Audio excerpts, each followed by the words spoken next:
بسم اللہ الرحمن الرحیم۔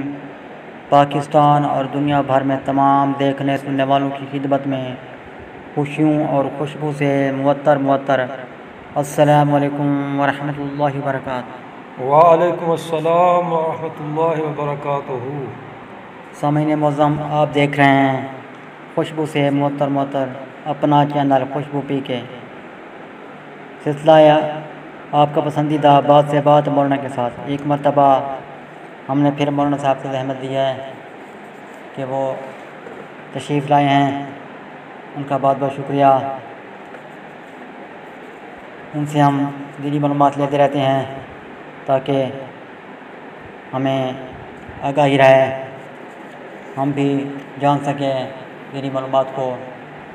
یہ کچھ دینی علوم ہوتے ہیں جن کا جاننا ہر مسلمان پر فرض ہوتا ہے۔ مولانا صاحب، ایک سوال آیا ہوا ہے کہ کچھ لوگ جو ہوتے ہیں نا، جب وہ نماز کا وضو کرتے ہیں اور اپنے ہاتھوں کو پانی سے تر کرتے ہیں، بھگوتے ہیں، کہ باری آتی ہے کہ وہ اپنے سر کا مسح کریں، تو سر کا مسح کرنے سے پہلے وہ اپنے تر شدہ ہاتھوں کو انگوٹھوں کو چومتے ہیں۔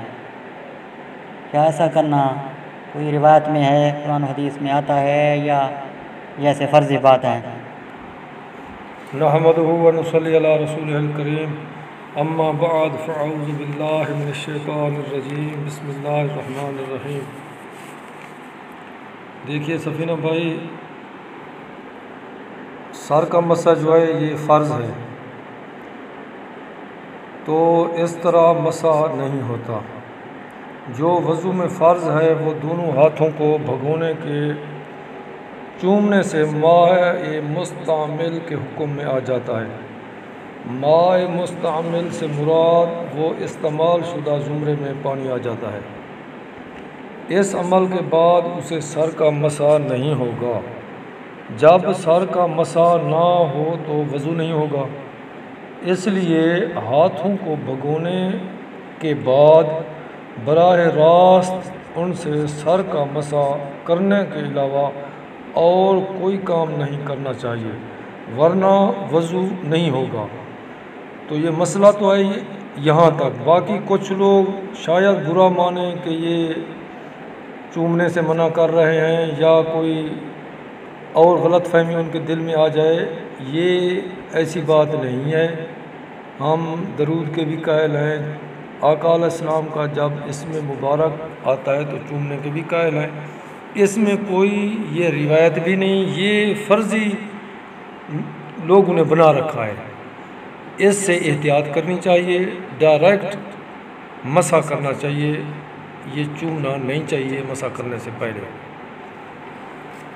بہت بہت شکریہ مولانا صاحب، آپ نے وقت نکالا، ہماری معلومات میں اضافہ کیا۔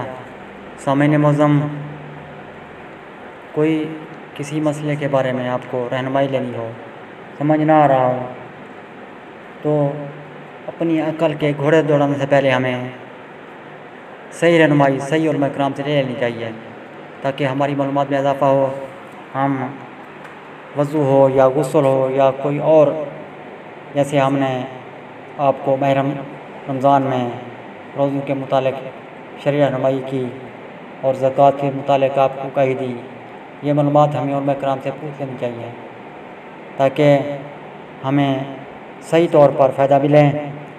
اللہ تعالیٰ ہمیں عمل کی توفیق عطا فرمائیں۔ ملتے ہیں بہت جلد نئی آڈیو ویڈیو کے ساتھ، نئے تجزیات کے ساتھ، نئی معلومات کے ساتھ۔ تب تک کے لیے ہمیں اجازت۔ اللہ حافظ۔ پاکستان زندہ باد۔